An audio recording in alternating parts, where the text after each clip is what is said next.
नमस्कार, मी कुमार आयुष कृष्ण पाटील, इयत्ता 9वीचा विद्यार्थी।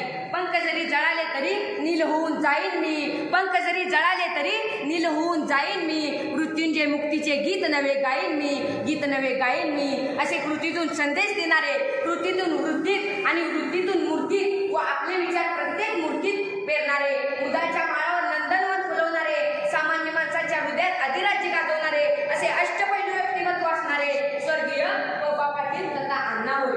अण्णांच्या स्मृतीस अभिवादन करून मी माझ्या भाषणास सुरुवात करतो। अशा भारदस्त व्यक्तिमत्वाचा जन्म 1 फेब्रुवारी 1926 रोजी मुदामधील एका सामान्य कुटुंबात झाला। त्याचे वडील गुळ व मीठ विक्रीचा व्यवसाय करत होते। त्याचे शिक्षण 5व्या इयत्तेपर्यंत झाले। त्यांना शिकण्याची तीव्र इच्छा होती, परंतु लहान वयातच त्यांचे पितृच तर हरवलं आणि बाल वयात सुरू झाला दारिद्र्याविरुद्धचा संघर्ष। अपार कष्ट, प्रचंड जिद्द, प्रामाणिकपणा आणि अलौकिक बुद्धिमत्ता या जोरावर अण्णा जीवनाच्या लढाईत यशस्वी झाले।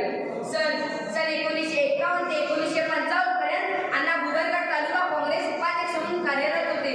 गावकऱ्यांची चांगला ऋणानुबंध आणि घट्ट नाट्यामुळे अण्णांना 1957 पासून सलग 15 वर्षे सरपंचपद भूषवण्याची संधी मिळाली।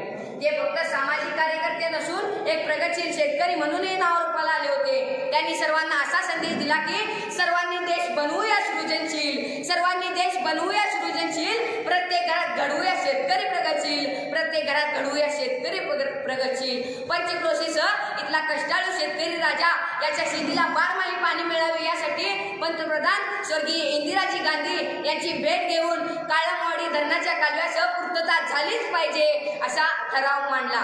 असे कर्तव्यदक्ष अण्णा कुटुंब वत्सलही होते। आपल्या सामाजिक कार्याबरोबर आपल्या राजकीय कार्याचे बाळ कडू आपले सुपुत्र आदरणीय KP पाटील साहेब यांच्याकडे सोपवले। अण्णांच्याच पाठबळामुळे KP साहेबांनी बिद्री साखर कारखान्याचे चेअरमन पद, जिल्हा बँकेचे तब्बल 35 वर्ष संचालक आणि आमदार बनून थेट राजधानी मुंबईपर्यंत राजकीय झेप घेतली। असं म्हणावंसं वाटतं की देणाऱ्याने देत जावे, घेणाऱ्याने घेत जावे, देणाऱ्याने देत जावे, घेणाऱ्याने घेत जावे, घेता घेता एक दिवस देणाऱ्याचे हात द्यावे, देणाऱ्याचे हात द्यावे। अण्णांना लक्षात आले की गावात व्यसनाधीनतेमुळे लोकांच्या आयुष्याची रांगोळी होत आहे। त्यांच्या जीवनात सुखाची पेरणी आणि दुःखाची काढणी करून जणू हिरवागार मळ्यात फुलवला। जे कारंजले गाजले त्यासी म्हणून जो आपले, तोची साधू ओळ खावा, देव तेथीची जाणावा।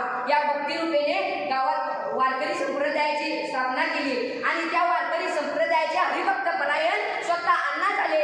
जाता जाता इतकंच म्हणावंसं वाटतं की इवलेसे रोप लाविले द्वारी, इवलेसे रोप लाविले द्वारी, त्याचा वेलू केला गगनावरी, त्याचा वेलू केला गगनावरी। मला संयोजकांनी बोलण्याची संधी दिला त्याबद्दल धन्यवाद।